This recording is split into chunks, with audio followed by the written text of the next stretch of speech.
The Greenleaf jungle was calm again, until one night, a loud boom, boom, boom echoed through the trees. The animals woke up in fear. "What is that sound?" cried Bella the bird. "It's shaking my burrow," squeaked Milo the mouse. "This is not natural," said Leo the lion. From his tree branch, Detective Zoe listened carefully. "Those aren't thunder sounds," he said. "They are drum beats." Just then, a shadow hopped into the moonlight.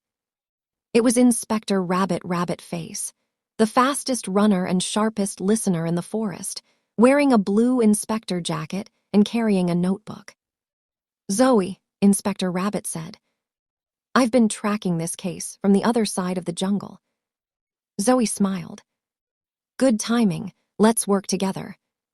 The drum beats came again, boom, boom, from deep inside the bamboo forest. Zoe examined the ground. "Vibrations," he said. "Something big or something hollow."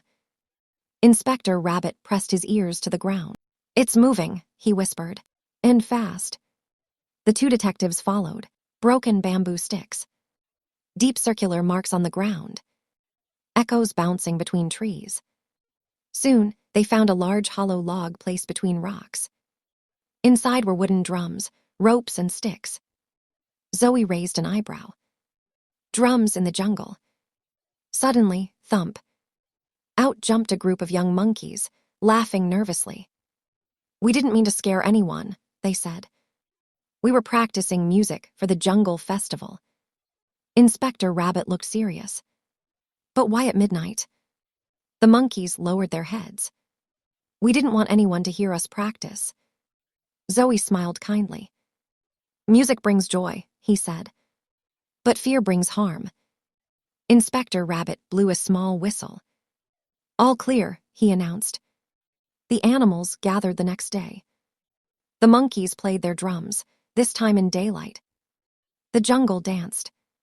Laughter filled the air. Zoe and Inspector Rabbit stood side by side. "Great teamwork," Rabbit said. Zoe buttoned his detective coat. "Every mystery is easier when we listen."